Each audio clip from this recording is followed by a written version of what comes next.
Soil Generation, a Black and Brown-led association of gardeners and farmers, is bringing back urban agriculture to heal urban communities that may not have easy access to fruits and vegetables. The increase of local farms will provide food security for low-income families who may not have a car to get to the grocery store. The first public meeting was held December 3rd, 2019 at the Free Public Library of Philadelphia. Honestly, it's about the very first time that the city of Philadelphia is doing an urban agriculture plan for the city. And so this event is to kick off the Growing from the Root plan. So Growing from the Root is the name of the plan. And so we're asking residents tonight to go through a series of exercises to help kick us start this event. Ashley Richards, Urban Agriculture Director at the Philadelphia Parks and Recreation Department, talks about the urban planning initiative that took place at the Free Public Library of Philadelphia. This topic of urban agriculture should be permanent and not temporary use, and that people truly do care about it. And I think the overflow of residents that came out tonight pretty much shows that. The meeting was filled with nonprofits, local farmers, and day-to-day residents interested in creating Philly's first ever urban agriculture plan for Black and Brown communities. The goal of the plan is to define the resources, processes, and programs needed to sustain a rich future for urban farming.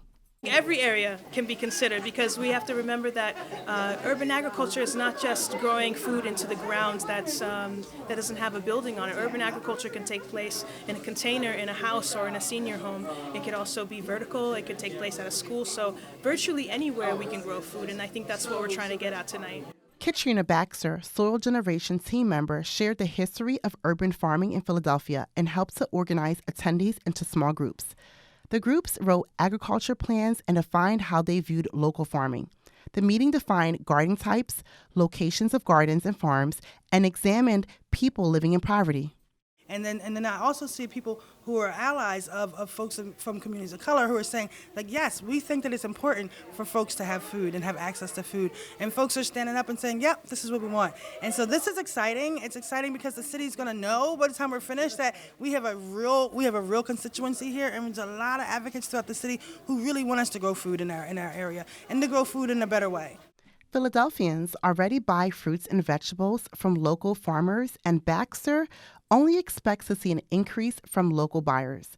According to the USDA, urban agriculture can increase access to healthy foods, encourage community economic development, and strengthen community relationships. The experts also say climate change will make growing food more urgent. Well, I think that the more climate disaster we experience, which is going to be ongoing, it's not going to get better, it's going to get worse, the more people will recognize the utility in growing food. I think right now it's a novelty.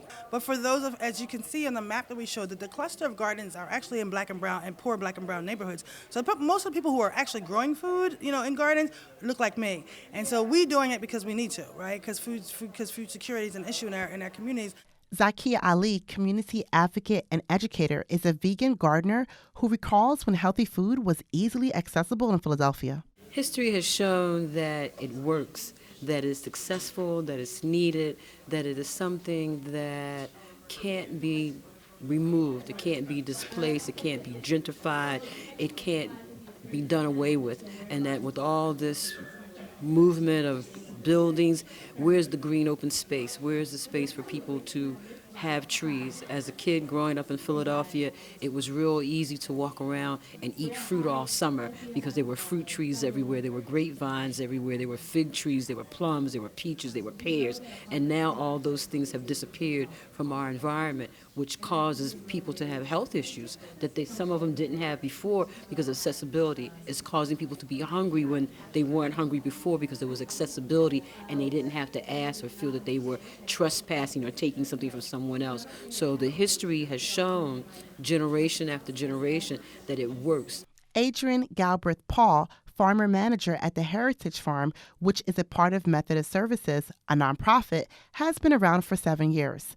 Galbraith Paul understands the needs of accessibility and providing fresh produce to local restaurants and residents in the Philadelphia area. Yeah, it turns out that a carrot is not a carrot. I mean, there's vast differences in the quality of our produce. Like I'm talking like 100 times difference in the amount of different vitamins that produce has.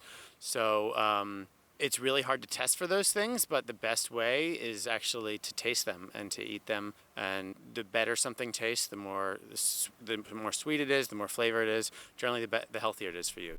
Urban agriculture and local farming has a rich history in Philadelphia, and the members of Soil Generation Coalition want to make sure more Philadelphians have access to fresh produce. Soil Generation is working to have a draft plan by the spring.